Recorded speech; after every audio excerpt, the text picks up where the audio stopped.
இப்போ நம்ம என்ன வீடியோ பார்க்க போகிறோன்னா எம்டி ஹேண்ட் சேனல்லேருந்து பெடி மூவியோட ரோஸ்ட் வந்திருக்கு. ஆக்சுவலாக அந்த பெடி மூவி நான் இன்னும் பார்க்கல. இதுக்கு முன்னாடி ஒரு சில ரோஸ்ட் பார்த்துருக்கேன், பெடி மூவி ரோஸ்ட்டு. ஸோ வந்து எனக்கு கதை ஆல்மோஸ்ட் தெரியும், ஆனால் மூவி நான் இன்னும் பார்க்கல. ஆக்சுவலாக இப்போலாம் சில மூவிஸ் என்ன பண்ணுறோம், ரொம்ப ட்ரோல் பண்ணுற மாதிரி கண்டென்ட் இருந்தால் ரோஸ்ட் வந்துடும்ல. ரோஸ்ட் வந்ததுக்கப்புறம் அந்த மூவிலாம் பார்க்க தோண மாட்டுது. ஸோ வந்து ரோஸ்ட்டை பார்த்தாலே அதில் மொத்த கதையும் சொல்லிடுறாங்களா, அதில் என்னென்ன இருக்குது, என்ன கண்டென்ட்டு, என்னென்னலாம் போகுது, எப்படிலாம் என்ன பண்ணுறாரு, எல்லாத்தையுமே ஒரு இதுவாக சொல்லியிருந்ததுக்கப்புறம் அந்த மூவி மேலே நம்மளுக்கு பெருசாக இன்ட்ரெஸ்ட் இருக்க மாட்டுது. ஸோ அதனால் இன்னும் அந்த நான் படம் பார்க்கல. இப்போ ஓடிடி ரிலீஸ் ஆகிருக்குன்னு நினைக்கிறேன். எம்டி ஹேண்ட் ரோஸ்ட்னாலே ஒரு மாதிரி சூப்பராக இருக்கும். ஒரு எடிட்டிங் தான் வேறு லெவலாக இருக்கும். நம்ம வந்து ஃபஸ்ட்டு உள்ளே போய் பார்த்துருவோம். பார்த்துட்டு வீடியோ எப்படி இருக்குது அப்படின்னு சொல்லலாம். இவ்வளோ போயிடலாமா? வணக்கம். ஸோ நம்ம இந்த வீடியோவில் என்ன பார்க்க போகிறோம்னா பெத்தி ரோஸ்ட். பெத்தி பெடி இல்லையா? நான் பெடினா நினைச்சேன். பெத்தி ரோஸ்ட்னு சொல்றதை விட புலம்பல்னு சொல்லலாம். ஏன்னா பெத்தி படத்தை பொறுத்த வரைக்கும் நல்ல படம் தான், அதை கமர்ஷியலா பண்றங்கிற பேர்ல நாஸ்தி பண்ணி வச்சிருக்காங்க. பீ மாதிரி இருக்குன்னு கமெண்ட்ல போட்டீங்க.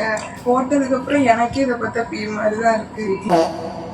இந்த ஸ்டோரி எப்படி ஆரம்பிக்குதுன்னா 2016 ஒலிம்பிக்ல இந்தியா வந்துட்டு 2 மெடல் வாங்கியிருக்குன்னு சந்தோஷப்படுறாங்க. Congratulations sir. This time we won 2 medals. 130 கோடி மக்கள் வாழ்ற இந்தியால 2 மெடல் தான் வாங்கியிருக்கோம். இதுக்கு நீ சந்தோஷப்படுற இல்ல அப்படின்னு திட்டாரு. Favorite game என்னன்னு கேட்டா Temple Run ன்னு சொல்றான், Candy Crush ன்னு சொல்றான். லூடோ சேர்க்கவே இல்ல, BGM சேர்க்கவே இல்ல. லூடோ இருக்கு, சிஓசி இருக்கு, ஃப்ரீ ஃபயர், பப்ஜி இருக்கு. எனக்கு வருத்தம்பா, வேற லெவல் கேம்டா அதெல்லாம். அடுத்த மீட்டிங்க்கு நீங்க ஏதாவது சொல்யூஷனோட வரலனா ஒண்ணு நல்ல பிளேயர்ஸை கொண்டு வாங்க, இல்லைன்னா இதுக்கான சொல்யூஷனை கொண்டு வாங்க. அப்படி இல்லைன்னா ஸ்போர்ட்ஸுக்கு ஒதுக்குற ஃபண்டை வந்துட்டு நான் அக்ரிகல்ச்சருக்கும் டிஃபென்ஸுக்கும் ஒதுக்கிடுவேன். அப்புறம் உங்களுக்கு வேலையும் கிடையாது, ஒரு மண்ணும் கிடையாது, போங்கடா, நாட்டுல இருக்கிற எல்லா அகாடமியும் க்ளோஸ் பண்ணிடுவோம் அப்படின்னு அடிச்சு வாட்டிடுறாங்க. காளி நீ காலி போய் முட்டை போண்டாவுக்கு மாவு பேச. இப்ப இதுக்கான சொல்யூஷனை தேடி போறாங்க. இப்ப ஆந்திரால ஒரு ஊர்ல விளையாட்டு போட்டிகள் நடக்குது. அங்க நம்ம ஆளு போறாரு. என் ஃபேவரட் கிரிக்கெட்டர் பெத்தி சார். என் ஃபேவரட் ரெஸ்லர் பெத்தி சார். பெத்தியா? அங்க போயிட்டு உன்னோட ஃபேவரட் பிளேயர் யாருன்னு கேட்டா எவனை கேட்டாலும் பெத்தி பெத்தி பெத்தி பெத்தி பெத்தினே சொல்லிட்டு இருக்காங்க. இங்க எந்த பையன் கிட்ட கேட்டாலும் ஃபேவரட் பிளே மாறுதே தவிர ஃபேவரட் பிளேயர் மாறலையே. எவனை கேட்டாலும் பெத்தி பெத்தினே சொல்றாங்க. யாரையாவது பெத்தி போல பெத்தி பார்க்கணும் போல இருக்கு. சார் நீங்க உட்கார்ந்து இருக்க கல்லு பேர் கூட பெத்தி தான் சார். கல்லு பேரு பெத்தியா? என்னடா சொல்றீங்க? பெத்தி சிஸ் அடிச்சதுல பந்துங்க விழுந்ததுல அவங்க ஆமா இந்த பேர் வச்சோம் சார். பெத்தி ஒரு 6 அடிச்சா, அந்த கல்லு இந்த பந்துல வந்துச்சு, இந்த பந்து இந்த கல்ல வந்துச்சு. அதான் இந்த கிரவுண்ட்ல இருந்து அடிச்சா பால் இங்க தானே விழும். இது ஒரு நல்ல கேள்வி சார். அவன் அடிச்சது இந்த கிரவுண்ட்ல இந்த கிரவுண்ட் இல்ல சார், அந்த கிரவுண்ட். அந்த கிரவுண்ட் இல்ல சார், அந்த கிரவுண்ட். அந்த கிரவுண்ட் இல்ல சார், அந்த கிரவுண்ட். போயிட்டே இருந்தா எப்படா? அந்த கிரவுண்ட், அந்த கிரவுண்ட், அந்த கிரவுண்ட். படத்துல பில்டப் இல்ல, பில்டப்ல தான் படமே இருக்கு. பிடிக்கலன்னு நான் சொல்லல, பிடிச்சிருந்தா நல்லா இருக்கும்னு சொல்றேன். படத்துல பைத்தியக்காரன் இல்ல, நம்ம தான் பைத்தியக்காரன். கலாய்க்கிற அளவுக்கு இல்லன்னு சொல்றேன். எப்படி 3 கிரவுண்ட் தாண்டி 6 அடிச்சிருக்காராம். 3 கிரவுண்டுக்கு அந்த பக்கம் இருந்து அடிச்சான் சார். எனக்கு என்னமோ இவன் மேல தான் டவுட்டா இருக்கு. இவன் தான் ஊர் ஃபுல்லா கதை விட்டு இருக்கான். 3 கிரவுண்டுக்கு அந்த பக்கம் இருந்து அடிச்சான் சார். நீ பார்த்த செவனாண்டி கலப்பி விட்டதா இருக்கும்டா. சரி ஓகே, இந்த கிரவுண்ட் இல்லங்க, அந்த கிரவுண்ட் சொன்னா கூட ஓரளவு பக்கத்து கிரவுண்ட். அதுக்கு என்னென்னமோ சொல்றான் விஜய். இவனை பத்தி தெரியலன்னு வச்சுக்கியா, நானே கூட நம்பி இருப்பேன். இந்த தெலுங்கு சினிமால என்ன மாறினாலும் இந்த ஓவர் பில்டப் மட்டும் மாறாது போல. பில்டப் கொடுக்கிறது ஆக்சுவலா முன்னாடிலாம் பில்டப் இருக்கும், ஓவர் பில்டப் தான். இதெல்லாம் ரொம்ப ஓவரா இருக்கு. 3 கிரவுண்டு தாண்டி எந்த மனுஷனாலும் அடிக்க முடியும்? பெத்தியால முடியும். ஆள வச்சாங்க, வேற பர்மனண்டா போட்டாங்க. பெத்திய பத்தி தெரிஞ்சுக்கணும்னா கார்ல போக கூடாது சார், கால் வலிக்க நடந்து போகணும். இப்ப நம்ம ஓலாண்டி சொல்ற கதை கேட்டுக்கிட்டே மலை ஏறிட்டு இருக்காங்க. சுத்துப்பட்டு 10-15 ஊர்கள்ல கிரிக்கெட்ட சூதாட்ட மாதிரி விளையாடுவாங்க சார். இப்ப இந்த பிளாஷ்பேக் 1990ல நடக்குது. First hero entry.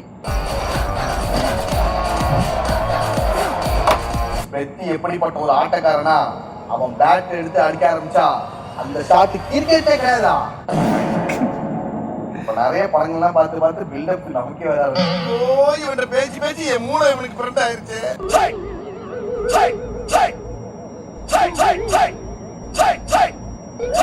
என்னடா நானும் கிரிக்கெட் விளாண்டேன்.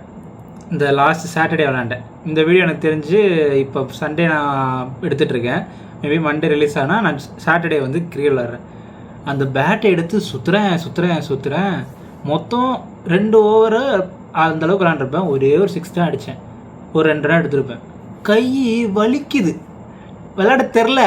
நம்ம நான் ரொம்ப டோர்னமெண்ட்டும் வந்து அதுக்கு கம்பெனி டோர்னமெண்ட் வந்தால் தான் விளாட்றோம். நம்ம அதுக்கு அதை தாண்டி நம்ம எப்பயுமாவது விளாட்றோமான்னு கேட்டால் அதெல்லாம் விளாட்றதில்ல. நானும் சுற்றுறேன், கை அப்படியே கிரிப்பு பிடிச்சி கை வலிக்குது. சுத்த முடியல, வயசாயிடுச்சு. இதெல்லாம் என்னங்க அக்கிரமமாக இருக்குங்க. இப்படி பால் வரதை பார்த்துட்டு இப்படி திரும்பி பின்னாடி விளையாட அடிக்கிறதுல எந்த ஊர்லங்க அடிக்க முடியும்? அதையும் தைரியமாக எடுத்துறாங்கல்ல. எல்லாத்துக்கும் யார் தெரியுமா காரணம்? இந்த அல்லு அர்ஜுன் இருக்கார்ல, அவர் தான் காரணம். அந்த ஒரு படம் இருக்கும், அந்த படத்தில் ஒரு ஃபைட் சீன் நீங்கள் பார்த்துருக்கீங்களா? போய் ஒரு பஞ்ச் பண்ணி அப்படியே அவனோடய சீன் கீழே விழுந்து அப்படியே நிற்பார். அந்த மாதிரிலாம் பார்த்துட்டு இவங்க எதை பார்த்தாலும் எதை செஞ்சாலும் இவனுங்க வந்து இது போடுவானுங்கன்னு நினச்சிட்டாப்லையா எனக்கு தெரில. எங்கேயோ பார்த்த மாதிரி இருக்க. இன்னுமா என்ன தெரியல.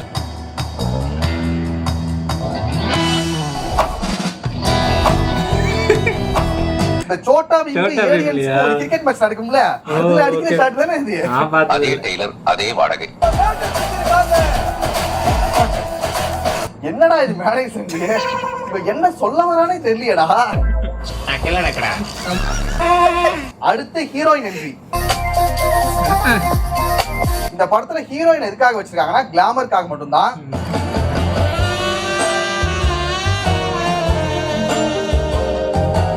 No comment. கிளாமர் காட்டலாம், ஆனா கிளாமர் மட்டுமே காட்டிட்டு கூடாது. திறமை உள்ளவன் தன்னுடைய திறமையை காட்ட முடியாததெல்லாம் இங்க இந்த நாட்டுல பிரச்சனையே கிடையாது. இருக்கிற திறமையை ஃபர்ஸ்ட் காட்டவே நீ முடியாதுன்றதுதான் இன்னைக்கு இங்க பிரச்சனையே. இப்ப ஹீரோ வந்துட்டு ஃபர்ஸ்ட் டைம் பார்க்க போறாரு. கண்ணையே தேவையில்லாத கண்ணு. இந்த love at first sight chief first சைட்னு சொல்லுவாங்களே, அத பண்றாரு. காதலங்காரே தேவையில்லாத அழுத்து சிக்கிரிலேவா. ஆஹா, காம பார்வையால இருக்கு. அம்மாடி காம பார்வையால இருக்கு. ஹீரோ தானே மற்றதெல்லாம் பார்க்கும்போது லவ் மாதிரி தெரியலடா. உள்ளே ஒரு தடையாச்சும் இருக்கு, கட்டி பிடிக்கணும்ல. கட்டி பிடிக்குமா? என்னன்னு சொல்ற? இதுக்கு பேரு காதலாடா. இதுக்கு யார் காரணம் தெரியுமா? சேம் அல்லு அர்ஜுன். புஷ்பா படத்தில் காசு கொடுத்தா ஒரு கிஸ் வாங்கிடலாமான்னு கேட்பார்ல, அதை பார்த்துட்டு எல்லாம் ஃபயர் விட்டாங்க. 1000 கோடி. அந்த ஃபர்ஸ்ட் பார்ட் கலெக்ட் பண்ணல, பட் செகண்ட் பார்ட் கலெக்ட் பண்ணிடுச்சுல. அதே பெடியோட செகண்ட் பார்ட் வந்தால் பெடி யார் தெரியுமா, கிரிக்கெட்டில் எப்படி விளாட தெரியுமா அப்படின்னு சொல்லி அதே ஃபார்மேட் 1000 கோடிக்கு. அதெல்லாம் எங்கே போய் நிற்க போதோ. காஜிடா.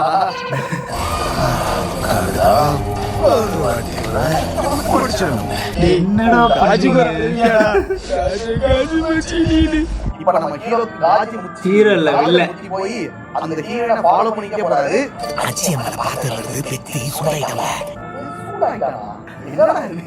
காதல்ல காஜி இருக்கானா, ஆனா காஜி மட்டும் இருக்காது. 90% ஆஃப் காஜி, 10% ஆஃப் காதல் போல. இப்ப ஹீரோ வந்துட்டு ஹீரோனோட வீட்டுக்கு போறான். Breaking news. ரூமில் தனியாக இருந்த பெண்ணிடம் லைட்டை அணைத்துவிட்டு அந்த இளைஞர் முத்தம் கொடுத்து விட்டார். ஐயோ அம்மா, முத்தம் கொடுத்தாடா என்று அந்த பெண் அலறினார். பெத்தி வந்துட்டு இப்பதான் லவ் பண்ணிட்டான்டா. அந்த லவ் வந்து அந்த பொண்ணுகிட்ட சொன்னதே கிடையாது, ஒன் சைடு லவ் தான் பண்ணிட்டு இருக்கான். அப்படி இருக்கும்போது டக்குன்னு பார்த்தா கிஸ் பண்ணிடுறான். தப்பு. நீ தப்பானவன் தான். ஒரு பொண்ணோட பர்மிஷன் இல்லாம அந்த பொண்ணை தொடரதே தப்பு. நீ என்ன கிஸ் அடிச்சிட்டு இருக்க? இப்படிப்பட்ட ஒரு கேவலமான சீனை லவ் சீன் வேற எடுத்துட்டாங்க. கேவலமா இருந்துச்சு. இப்படி கேவலம் சொல்றீங்க? கேவலத்தை கேவலம் இல்லாம நீங்க ஏ விஷயத்த ஒரு வில்லன் பண்ணிட்டா அது வந்து அபியூஸ், ஹராஸ்மென்ட். அதே ஹீரோ பண்ணிட்டா காதல், பரிசுத்த காதல். அதுல பேக்ரவுண்ட் பிஜிஎம் வேற அப்படியே மினிமினிக்கிற மாதிரி எல்லாரும் கை தட்டானுங்க. நாசமா போட்டு இப்ப ஹீரோட அப்பா எலெக்ஷன் நிக்கிறாரு, அதனால ஹீரோயின் வந்துட்டு பிரச்சாரம் பண்றாங்க. உங்க விரல்ல வச்சிருக்க மையையும் உள்ள இறங்குற சரக்கையும் வச்சு இப்ப வில்லனுக்கு என்ன பண்றாங்கன்னா ஹீரோயின் அசிங்கப்படுத்துறதுக்காக ஸ்டேஜ்ல வச்சு அவளோட பாவாடையை கட் பண்ணிடுறாங்க. அப்பதான் டக்குன்னு ஹீரோ வந்துட்டு ஹீரோயினை காப்பாத்திறாரு. சார் அவன் வில்லன் சார். இப்ப ஹீரோயினை அசிங்கப்படுத்த நினைச்சா அந்த வில்லன் கேங்க ஹீரோ அசிங்கப்படுத்த போறாரு. வாயில டார்ச்சை வச்சுட்டு வருவாரு. இதெல்லாம் கிறுக்குத்தனமா இருக்கே நீங்க கேட்காதீங்க. அது வந்துட்டு அவரோட ஃபேஸ் வந்து தெரியக்கூடாதாம். ஃபேஸ் தெரியக்கூடாதுன்னா ஏதாவது மூஞ்ச மூடிட்டு ஏதாவது மாஸ்க் மாதிரி போட்டுக்கிட்டு இல்ல ஏதாவது துண்டுக்கிட்டு இல்லை நீங்களே சொல்லுங்கள், எல்லாத்தையுமே பண்ணிட்டாங்க. ஸோ வந்து ஒரு டேரக்டர் புதுசாக யோசிச்சு இப்படி ஒரு மேட்ரு பண்ணியிருக்காங்க, நம்ம அப்ரிஷியேட் தான் பண்ணணும். ஆனால் இதுக்கு முன்னாடி ஒரு சீன் வந்து அதெல்லாம் அப்ரிஷியேட் பண்ண முடியாது. உண்மையாக சொல்லலாம், அந்த சீன் பார்த்ததுக்கப்புறம் இந்த படத்தை நம்ம எப்படி இந்த படத்தை அவர் ஹீரோ அவர் வந்து இப்போ இந்த படத்தில் ஏதாவது வாழ்க்கையில் ஜெயிக்கிறாருன்னா கூட எப்படி நம்ம இது பண்ண முடியும்? ஒரு பொண்ணை அது பர்மிஷன் இல்லாமல் அத்துமீறி அவள் வீட்டுக்குள்ளே போய் லைட் கரண்ட் ஆஃப் பண்ணி கிஸ் அடிச்சிருக்க நீ. ஸோ வந்து உன்னை நான் ஹீரோவாகவே ஏற்றுக்க முடியாது. நீ டோட்டலாக வில்ல. நீ வில்லங்கிட்டேருந்து ஹீரோயினை காப்பாற்றினாலும் நீயும் ஒரு வில்லன் தான்.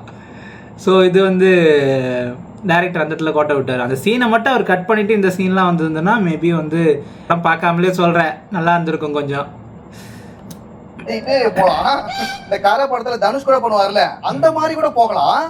இவன் என்ன பண்றான்னா டார்ச் லைட் வச்சு போறான். அந்த மியூசிக் எதுக்கு? கூலி பயல நீயா?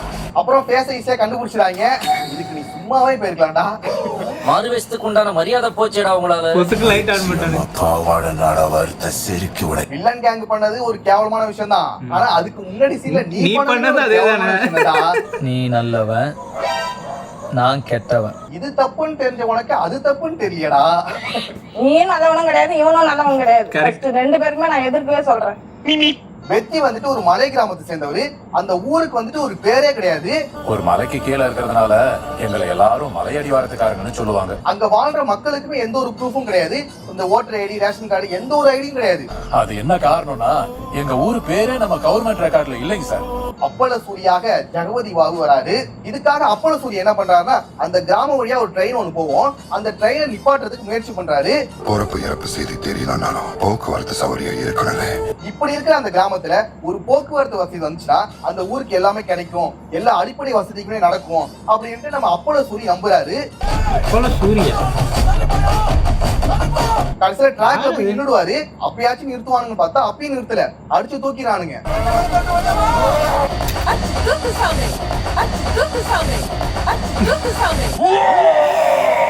நானும் ஜெகவதி பாபோட நிறைய படங்கள் பார்த்திருக்கேன். ஆனா இந்த படத்துல அவரோட கேரக்டர் வந்து நல்லாவே இருக்கும், நல்லாவே நடிச்சிருப்பாரு. இப்படி சாவுது இல்ல. அடப்பா, அண்ணாத்த படத்தில் வந்த வில்லனா அது? கொஞ்சம் கூட தெரிலப்பா. யாரும் அது புது கேரக்டர் மாதிரி இருந்தது. நான் எனக்கு அந்த ஜெகபதி பாபுன்ற பேரை நான் கேள்விப்பட்டிருக்கேன். அதாவது நம்ம நிறையா படம் ரிவ்யூ பண்ணும்போது இவர் தான் எல்லா படத்துலையும் தமிழ் படத்துலலாம் இருப்பார். ஸோ வந்து பாருங்களேன், இந்த மாதிரி ஆள் வந்து அவர் தான் நம்மளால் கண்டுபிடிக்காத அளவுக்கு அந்த ப்ராஸ்தட்டிக் போட்டிருக்காங்கன்னு நினைக்கிறேன். சூப்பராக பண்ணியிருக்காங்க. அதாவது சொல்கிறாரு இவர் கேரக்டர் நல்லா இருக்குன்னு. நான் என்ன படம் பார்க்கல, இவர் சொல்கிறத வச்சு சொல்கிறேன். இப்படி வாழ்றதுதான் தப்பு பத்தி. இப்ப அந்த அப்பள சூரி செத்த பிறகு இது ஒரு அனாதை பணம், உங்ககிட்ட நாங்க கொடுக்க மாட்டோம்னு போலீஸ் சொல்றாங்க. சூரியோட உடம்ப எங்ககிட்ட கொடுத்துருங்க சார், நாங்க போயிடுறோம். அப்ப கவர்மெண்ட் ஐடி காமிங்க, அப்ப கொடுக்கணும்னு சொல்றாங்க. யாருக்கிட்டையும் எந்த ஐடியும் இல்ல. எங்க ஊருக்கு எடுத்துட்டு போற சார், ஊருக்கு தூக்கிட்டு போறியா? எங்க அப்பள சூரி அனாதை பணம் கிடையாது, அவர் நாங்க தரமாட்டோம் அப்படின்னு ஹீரோ சண்டை போறாரு. அவனை புடிங்கடா. அப்பதான் அப்பள சூரி பணத்தை வச்சுட்டு ஒரு ஃபைட் வரும், பணத்தை வச்சுட்டே சண்டை போடுவாங்க. ஆல்ரெடி ட்ரெயின்ல அடிப்பட்ட பாடி அது, ஏற்கனவே செலஞ்சுதான் இருக்கு, அதை வச்சுட்டு சுத்தி சுத்தி சண்டை போறாரு. போலீஸ் அடிக்க வராங்க, பணத்தை வச்சு தடுக்கிறாரு.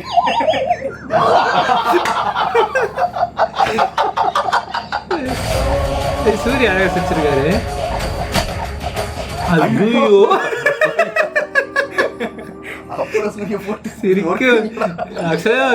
சிரிக்க கூடாது, சிரிப்பு வருது.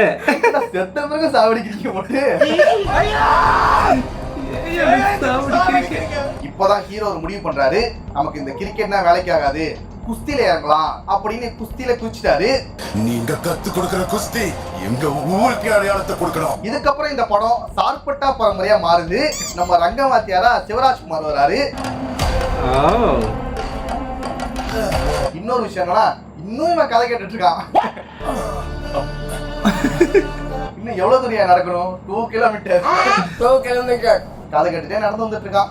ஏத்தத்திலே கூட்டி போறாரு. எந்த ஊருக்கா கூட்டி போற? இதோட 11 கிலோமீட்டர் ஆகி போச்சியா? அண்ணன் மாதிரி தலராம நங்க நடந்து வா. நங்குன்னு வந்தவன்ட்ட எழுபடி வரைக்கும் வாங்குறாரு. தொட்டில தண்ணி நெருப்பு போ.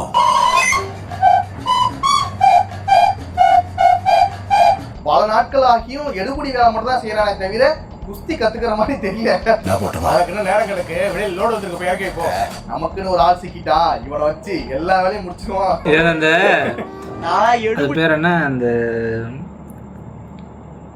கராத்தே கிட் படத்தில் வர கான்செப்ட் எல்லாத்தையும் நீ வந்து பண்ணுற ஜாக்கெட்டை தூக்கிட்டு போடுவார். அந்த மாதிரி அதுலேருந்து எனக்கு தெரிஞ்ச ஒரு சீனில் அடுத்த சீனில் இவர் பொங்க போகிறாரு. பொங்கினோடனே அவர் இது பண்ணு அது பண்ணு சொன்னால் டக்குன்னு அவர் பண்ணிட்டு இப்போறா நான் பண்ணிட்டேன் எப்படா அப்படின்ற மாதிரி ஆக போகுது.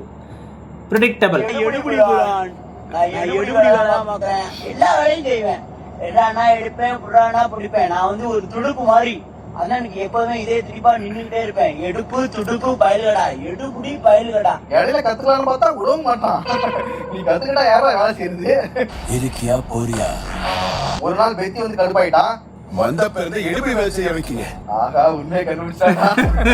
நான் உங்களுக்கு கூலிக்காரனா ஆட்டக்காரனா? உனக்கு உண்மை தெரிஞ்சிட்டு போல பாயசத்தை போட்டுற வேண்டியதுதான். இது மூட்டை இல்லைண்ணே, கால் புட்டுக்கடி. இப்போ இல்லை, நான் உன்னை எடுபடி வேலை செய்ய வைக்கலன்னு நினைச்சிட்டியா? நீ செய்யற ஒவ்வொரு வேலையிலையும் குஸ்தி இருக்குடா. தெரியும் தெரியும். நீ மாடு மேய்க்கிறதுலயும் சரி, நீ அந்த மாட்டு சாணத்தை அழுறதுலயும் சரி, நீ தண்ணி தூக்குறதுலயும் சரி, நீ அந்த மூட்டை பரட்டி போறதுலயும் சரி, எல்லாத்துலயுமே குஸ்தி இருக்குடா. இருக்குடா இருக்குடா. அந்த வேலைக்குள்ள பில்டப் பில்டப் ஏன் சொல்லி சமாளிச்சிட்டாடா? அது மட்டும் இல்ல, நீ எனக்கு டெய்லி மசாஜ் பண்ணுவீல, அதுலயும் குஸ்தி இருக்கு. அது எப்படி இருக்கு? சூப்பர். இந்த பெண்கள் எல்லாம் வீட்டு வேலை செஞ்சா அது ஒரு எக்ஸசைஸ் இருக்குன்னு சொல்லி ஏமாத்துவாங்க. அந்த டெம்ப்ளேட் வரும் போல. துவைக்கிறது, பாபா டெம்ப்ளேட், அம்மி அரைக்கிறது, மாப்பு போடுறதா இவ்வளவு சொல்றீங்களே, இதெல்லாத்தையும் நீங்க பண்ணலாம்ல. சமாளிக்கிறாய். இந்த மாதிரிதான் நம்ம ரங்கமாத்தியார் சொல்லி சமாளிக்கிறாரு. அண்டா தண்ணி தூக்கி ஊத்துறது, தூக்கு பிடி. இந்த சீரியல் கூட நீங்க எங்கேயோ பார்த்த மாதிரி இருக்கல, வேற ஒண்ணும் இல்ல, கராத்தே கிட். அத சொல்றேனே, கராத்தே கிட்ல வந்ததுதான். எல்லாத்துலயுமே இருக்கு சொல்றேன். நீ உன்னோட ஜாக்கெட்டை போடுறதுல என்ன அது நல்லா இருந்துச்சு. கட்டுறதுல இருக்கு. அப்ப இவர்கிட்ட யாரு குஸ்தி கத்துக்கு வந்தாலும் பேசிக் சொல்லி தர மாட்டாரு, எடுபடி வேலை தான் வாங்குவாரு.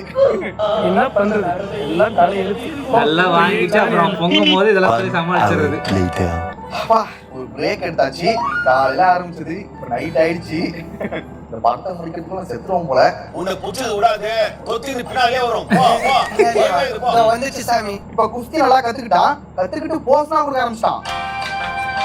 குஸ்தி பண்ணாம போசா போட்டோ ஷூட்டா? இதெல்லாம் ஜெயிச்ச பிறகு கொடுக்கணும்பா, ஜெயிக்கிறதுக்கு முன்னாடியே கொடுக்க கூடாது. ஆனா பாடி சூப்பரா வச்சிருக்காரு, உடம்பு சூப்பரா இருக்கு. பார்த்தா அப்பதான் ஹீரோயின் வராங்க. தேங்க்ஸ் சொல்லிட்டு போலாம்னு வந்தேன். இதுக்கு முன்னாடி ஹீரோயோட மானத்தை காப்பாத்தினார்ல, அதுக்காக தேங்க்ஸ் சொல்ல வந்திருக்காங்க. அப்புறம் ஒரு உதவி. விருப்பத்தை கேட்காம மொத்தம் கொடுத்துட்டு போயிட்டான். அது என்ன உதவினா, ஒரு பொறிக்கை பையன் இருட்டுல வந்து என்னோட வாயை கடிச்சிட்டான், அவனை கண்டுபிடிச்சு செருப்பாலே அடிக்கணும். இதெல்லாம் நடக்கிற காரியம் இல்ல. நீ கழுவு. அப்படியே பேசிட்டு போது அவர் ஸ்லிப் ஆகி விட இவர் டக்குன்னு போய் பிடிக்க, அந்த புடிச்ச புள்ளியில ஹீரோயின் கண்டுபிடிச்சாங்க. இவன் தான் அன்னைக்கு முத்தம் கொடுத்தான். கையும் உன் கை மாதிரி, அதே கைகள், அதே வியர்வை நாத்தம், அதே வேறு வாசம் உன்கிட்டயும் வருது. அதே ஒல்லி, அதே பொட்டு, அதே அழகான முடி. இதெல்லாம் வச்சு அவங்க கண்டுபிடிச்சாங்களாம். நான் தான் தெரிஞ்சு போச்சுல. இப்ப என்ன செய்யலாம் சொல்லு. சாஃப்டா நல்லா செருப்பு எடுத்தமா பொலில் போன்னு வச்சவன். ஏன்னா செவருக்கு வலிக்கும். ஒரு பொண்ணுக்கு விருப்பம் இல்லாம முத்தம் கொடுக்க கூடாது உனக்கு தெரியாதல்ல? நல்ல கேள்வி. நல்ல கேள்வி. தயவு நல்ல கேள்வி. 5 நிமிஷம் செலவு பண்ண தப்பு இல்ல. நல்ல கேள்வி. இதுக்கு கொடுப்பான் பாருங்க ஒரு எக்ஸ்பிளனேஷன். ஒருத்தன் காதலிக்கேனே பூவை கொடுத்து சொல்லுவா, ஒருத்தன் கடிதம் கொடுத்து சொல்லுவா. ஒரு சில பேரு பூவை கொடுத்து சொல்லுவாங்க, ஒரு சில பேரு லெட்டர் கொடுத்து சொல்லுவாங்க, ஒரு சில பேரு gift கொடுத்து உருட்டுக்கள் பலவிதம். இந்த பெத்தி பழம் இது ஒரு விதம். கொடுத்தாதான் காதல். அவன் இப்படிதான் சொல்லுவா. Psycho psycho psycho. இதான் என்னோட காதல். இதான் நான் இப்படிதான் வளர்ந்த, இதான் என் வாழ்க்கை. கொஞ்ச நேரத்துல ஒரு காதி சீனை காதல் சீனா ஆக்கிட்டீங்களா? பழையடி வாஸ்துக்காரனுக்கு இதான் காதல். இதுதான் எனக்கு தெரிஞ்ச காதல். இதுக்கு பேர் காதல் இல்லடா, கொல்ல மாதிரி தரம் முடிச்சு வைக்கணும். ஐயோ கண்டுபிடிச்சாரு. இந்த அச்சயமா ஊத்துட்டதா முழுமை அடைஞ்ச மாதிரி. அவ்வளவுதான், வாங்கிட்டா. லவ் தான். சாந்தம் அவ்வளவுதான், அமைதியாயிட்டா இருக்கு. என்னடி இது? என்னடி அடுத்து இது ஒரு குஸ்தி போட்டி நடக்கும். அதுல கலையரசன் கேரக்டர் மாதிரியே வாத்தியார் கூட ஒருத்தர் இருப்பாரு. நீ இருளே பத்ரா அஜய் நீ கட்டல லங்கோட்டா வீரபத்ராவை இறக்காம அப்படியே ஹீரோவை வச்சிருக்காங்க. இறக்குவாங்க. டேய் வா நீலப்பா கீழ வா டேய் கமலா வா டேய் ஏன் அதுலயே வீரபத்ராக்கு சமகாண்டாயிடும். ஏய், அவரு செமையா வச்சிருக்கான் உடம்புல six pack. பயங்கரமா ஆட்டு இருக்கு. புலி கூட ஆட சொல்லுவியா? டேய் அப்படியே இருக்கு மாதிரிதான். ஆனா இந்த மலசாதி பையில ஜெயிச்சாலும் மதிப்பு இருக்காது. இவ்வளவு கலாய்க்கிறாங்களே, இப்ப ஹீரோ ஒரு சேலஞ்ச் கொடுக்கலாம். நீங்க ஒத்தாளா வர வேணாண்டா, 2 பேரா வாங்க, உங்க 2 பேரும் நான் அடிச்சு தூக்குறேன். அவன் ஒத்தையில ஜெயிக்க முடியாது நினைச்சா ஜோடியா இன்னொருத்தர் நடத்து இதான் சரியான நேரம் நம்ம இந்த சில்லறை தாண்டி போகணும். இதுல என்னடா பெருமை இருக்கு? அது என்னடா பெருமை எந்த அளவுக்கு கலாய்ச்சிங்க? இப்ப என்ன ஒருத்தன் கூட 2 பேர் மோத போறீங்க? ஓகேன்ற இது வெக்கமே இல்லையடா. டேய் உனக்கு வெக்கமே இல்லையா? ஒருவேளை நீங்க 2 பேரும் ஜெயிச்சிட்டா கூட இது எப்படா வெளில போய் சொல்லுவீங்க? இல்ல நாங்க 2 பேரும் சேர்ந்து ஒருத்தரை அடிச்சிட்டோம், நாங்க தான் ஜெயிச்சோம். குஸ்தியையும் கிரிக்கெட்டையும் மிக்ஸ் பண்ணி விளையாடுவாரு. கிரிக்கெட் மாதிரி விட மாட்டாரு. இந்த டிரான்சிஷன் உண்மையாவே நல்லா இருக்கும். இப்ப கதை சொல்றவங்க மட்டும் இல்ல, கதை கேட்கறவனும் பில்டப் பண்ண ஆரம்பிச்சிட்டான். ஐயோ மெண்டல் ஆயிட்டா போல. அப்புறம் இதுல ஜெயிச்ச பிறகு கொஞ்சம் கொஞ்சமா செலக்ட் ஆகி நேஷனல் வரைக்கும் போயிட்டாரு. அவன் என்ன நேஷனல் செலக்ட் பண்ணிருக்காங்க. நேஷனல் செலக்ட் ஆனதுனால ஒரு பார்ட்டி வைக்கலாங்க. ஸ்ருதி ஹாசனா பார்ட்டினா ஜெயிச்ச பிறகு வைக்கலாம், நீங்க என்ன செலக்ட் ஆனதுக்கே வைக்கீங்களா? நீ ஜெயிச்சு போகும்போது இதெல்லாம் பண்ண முடியல. ஆனா விட்டு நீ வரும்போது என்ன பண்ணிருந்தா? இப்ப சம்பந்தமே இல்லாம ஒரு சாங் வருது. இது எதுக்கு வருது, என்ன ஏழனே தெரியல. தஞ்சை பெரிய கோவில் வளாகத்திற்குள் பனாரஸ் பட்டு கட்டி மல்லிகைப்பூ கொண்ட வச்சு சிங்கப்பூர் சீமாட்டி எம் மனச கெடுத்தா. ஏதாவது ஒரு வகையில கிளாமரா காட்டிட்டே இருக்காங்கயா. இந்த சாங்னா முடிஞ்ச பிறகு வீரபத்ரா என்ன பண்றானா, வா நண்பா நீ நேஷனல்ல செலக்ட் ஆனது எனக்கு ரொம்ப அதே சந்தோஷமா scene, இருக்கு. அதே நான் எப்படி tailor, வேணும், அதே பரவாயில்ல, வாடகை. நீயாவது இருக்கியே. என் friend பைல்வான் பேத்தி. அப்படியே நல்லவ மாதிரியே பேசிக்கிட்டு ஹீரோட காலை உடைச்சுவான். ஓ காலை உடைச்சானா? அப்பா இப்ப அந்த உடஞ்ச காலோட குஸ்தி விளையாடுவாரு. ஆனா விளையாடும் போது இன்னும் நல்லா டேமேஜ் ஆயிடும். இந்த சீன் கொஞ்சம் மிரட்டலா தான் இருக்கும், ஒரு மாசா தான் இருந்துச்சு. எப்படியே செமி ஃபைனல்ஸ் ஜெயிச்சுவாரு, ஆனா ஃபைனல்ஸ் விளையாட முடியாது. உங்க ரைட் லெக்ல மெயின் நர்வ் செயலிழந்துருச்சு, கம்ப்ளீட்டா டேமேஜ் ஆயிடுச்சு. இதுக்கப்புறம் உங்களோட லைஃப்ல குஸ்தியை விளையாட முடியாது அப்படின்னு சொல்லுவாங்க. ஏயா இத தோத்து போனவன் கதையை சொல்றதுக்காக என்ன இவ்வளவு தூரம் நடக்க வச்சு கூட்டிட்டு வந்த? ஆனா பெத்தி இதோட நிக்கல, அடுத்த கேமுக்கு போறாரு.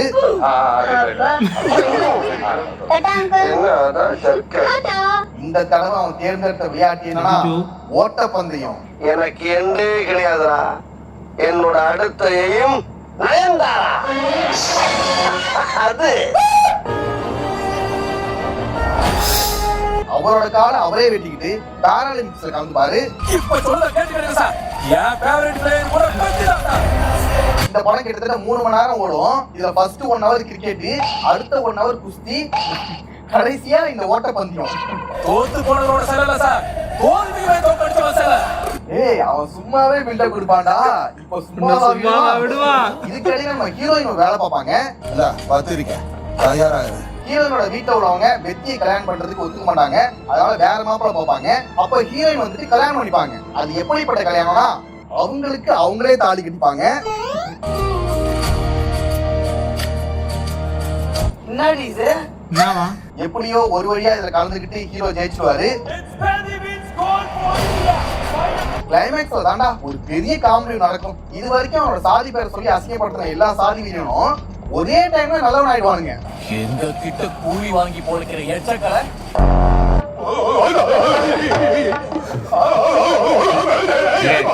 காலங்காலமா படம் முடியும் போது வில்லன்கள்லாம், அதாவது உயிரோட இருக்க வில்லன்களை சொல்றேன், திருந்தறது வழக்கம் தானுங்க. அதெல்லாம் ஒண்ணும் பண்ண முடியாது. அப்படிதான். என்னடா அது, என்னடா ஆச்சரியமா இருக்கு.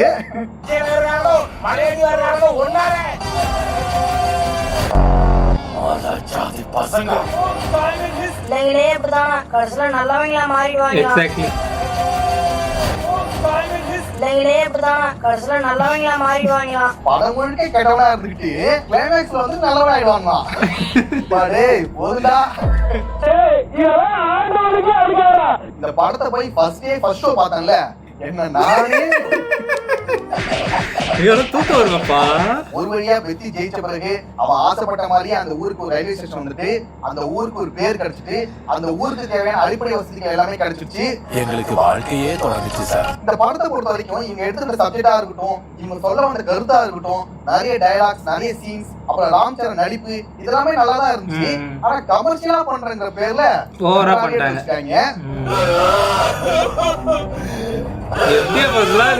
ஓவர் பில்டப்பா இருக்கட்டும், அந்த கமர்ஷியல் எலமெண்ட்ஸா இருக்கட்டும், இந்த ஹீரோயின் சம்பந்தப்பட்ட காட்சிகளா இருக்கட்டும், எல்லாத்தையும் எடுத்துட்டா இந்த படம் நல்லாதான் இருக்கும். ரொம்ப நல்லா இருக்கும். முடிஞ்சிச்சா? ஆமா, அந்த கதை கேட்டவன் என்னடா என்னன்னா எங்க பெத்தியை பார்த்துட்டு போலாம். இன்னும் 2 பேர் அங்க தூரத்துல தான் இருக்கான். வேணாண்டா டேய், பெத்தியும் வேணா உன் கதையும் வேணா போ. சச்சானா இல்ல போய் பார்த்தானு தெரியல. ஒண்ணு வேண்டாம், எனக்கு ஒண்ணுமே வேண்டாம். 2 கிலோமீட்டர் எத்தனை கிலோமீட்டர் கொண்டு வந்துடா? இப்ப எப்படி ஒரு திரும்பி போவாரு? ரயில் வந்துடுச்சுங்க, அதுக்கப்புறமா என்னைய நடக்க வச்சு கூட்டிட்டு வந்த. அதுவும் இந்த ஊருக்கு நல்ல கேள்வி. வந்துட்டு ட்ரெயின்ல சொல்லலாம்ல, ஏன்டா மலையாற விட்ட? அப்பதான் சார் நான் பெத்தி கதி பில்டப்பா சொல்லிட்டு